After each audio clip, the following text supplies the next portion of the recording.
Hello guys, welcome back to my channel. আশা করি তোমরা ভালো আছো আর আমরাও কিন্তু খুব ভালো আছি। রিভানা উইথ মমে তোমাদেরকে অনেক অনেক স্বাগত আর অনেক ভালোবাসা। সকালবেলায় কিন্তু আমরা খেতে চলে এসেছি। এখন বাজে প্রায় 10টা, আর 10টার সময় আমরা নাস্তা করতে এসেছি প্যান্ডেলেতে সবাই মিলে। আমার পিসিমণি হয় সম্পর্কে পিসি শাশুড়ি, তো তার মেয়ের বিয়ে লেগেছে, তো সেই জন্যই আমরা সবাই সকাল থেকেই খাওয়া শুরু করেছি। আমাদের যেহেতু নিমন্ত্রণ ছিল, তাই সবাই একসাথেই খেতে এসেছি। তো এখন আমরা দুপুরবেলাতে আবার খেতে চলে এসেছি। তখন খাইয়েছিল, লুচির নাস্তা করিয়েছিল, আর এখন খেতে এসেছি ভাত। রিভানা, আমি, মা তিনজনে ছিলাম, আর আরেকটা সম্পর্কে বৌদি হয়, সেও আমাদের সাথে ছিল।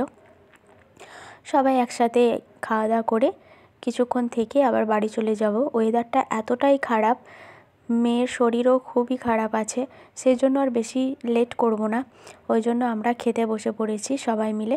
তো এখানে দেখো গরম গরম ভাত দিয়ে গেছে, এই যে ডালও দিয়ে দিয়েছে। আজকে ছিল মেনু ছিল ডাল, পোস্ত, চিংড়ি পোস্ত ছিল যদিও এটা, আর আবার রুই পোস্ত ছিল, চিকেন কষা ছিল, আর একটা ছিল হচ্ছে শাকের তরকারি। তো আজকে আমরা এই মেনুগুলোই খেয়েছি। বিয়ে হচ্ছে 4 তারিখে বিয়ে আছে, তো আজকে লগনের দিন ছিল। তোমাদের দাদাভাই কালকে আসবে, সেজন্য আমি একলা হাতেই সবটা বলতে পারো ম্যানেজ করেছি। ভিডিও করা, এডিট করা সবটাই আমার একার ওপরেই আমি করে নিয়েছি। তো রিভানা ওর দাদার কাছেই বসে বসে খাওয়া দাওয়া করে নিচ্ছিল। তো বাড়ি চলে এসেছি একটু পরেই। রিভানা এখন হজমোলা খাচ্ছে। 1 প্যাকেট করে হজমোলা দিয়েছিল সবাইকে, তো সেই প্যাকেটটা থেকেই একটা বের করে কিন্তু রিভানা এখন খাওয়া শুরু করে দিয়েছে। যেতে যেতে দেখো আবার পড়েও গেল, খুব লাফালাফি করে। যখন শরীরটা ভালো থাকছে তখন একটু ছোটাছুটি করছে, ওই জন্য আর বারণ করছিলাম না, এদিক ওদিক করছিল। আমি এখন দুপুরবেলা একটু মেহেন্দি করে নিচ্ছিলাম, আর সময় পাবো কি পাবো না সেই জন্য। ভালো লাগছিল না পড়তে, তাও মা মেহেন্দিটা বাজার থেকে নিয়ে এসেছে, মাকে একটু আগেই পরিয়ে দিলাম, তারপরে আমি পড়তে বসেছি।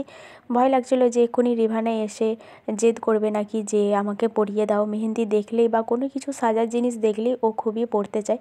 তো আমি এখন তাড়াতাড়ি করে মেহেন্দিটা পরে নিচ্ছি, আর শুকানোর মতো অতক্ষণ আমি রাখবো না, তার আগেই আমি ধুয়ে দেবো। তো যতটুকু লাল হবে হবে, বা না হবে না হবে। আমার আর ভালো লাগে না অতক্ষণ ধরে মেহেন্দি হাতে রাখতে। তো এই দেখো আমার পড়া শেষ হয়নি, কিন্তু তখনই রিভানা চলে এসেছিলো। তো ওর দাদা আবার নিয়ে চলে গেল বাইরে, পাপা বাইরে নিয়ে চলে গেল। এখানে একটা গ্যাস বুকিং ছিল আমাদের, তো আজকে ডেলিভারি করে গেল। এই যে ভর্তি সিলিন্ডারটা মা এইভাবে গড়িয়ে গড়িয়ে পায়ে করে গড়িয়ে গড়িয়ে নিয়ে যাচ্ছে। তো বেশ কিছুক্ষণ পরেই দেখলাম দিদি, আমার বড় ননদ, এই যে সোনার কানের দুলগুলো নিয়ে এসেছে, ওর জন্য বানিয়েছিল কদিন আগেই। তো এখন এই কানের দুলগুলো নিয়ে এসেছে, আমাকে পরতে বলছে। তো আমি বললাম আমি পরবো না, বললাম না একটু পরতেই হবে তোকে। তো আমাকে খুবই ভালোবাসে, সবাইকে বাড়ির পরিয়েছিল, শুধু আমার পরা হয়নি, ওই জন্য আমাকেও পরিয়ে দিল। তার সন্ধ্যাবেলা আমি যখন ওই বাড়ি গিয়েছিলাম, আমার হচ্ছে বড় শ্বশুরের বাড়ি গিয়েছিলাম যখন ওইখানে, তখন দেখি আমার বাবা বাড়ি থেকে ঘুরে আবার চলে গেছে। আজকে আমার বাবার সাথে দেখাও হয়নি।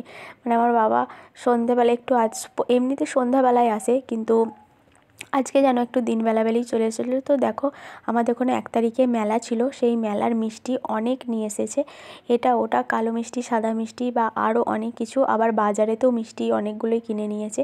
আর এখানে মাদের বাড়িতে তরকারি, মুরগির মাংস রাখা ছিল, তো সেই মাংসটাও একটুখানি নুন হলুদ দিয়ে গরম করে আমাকে দিয়ে দিয়েছে। তো রিভানা সন্ধ্যাবেলার সময়তেই ঘুমিয়ে গেছে। তো আজকে ভিডিওটা এখানেই শেষ করছি।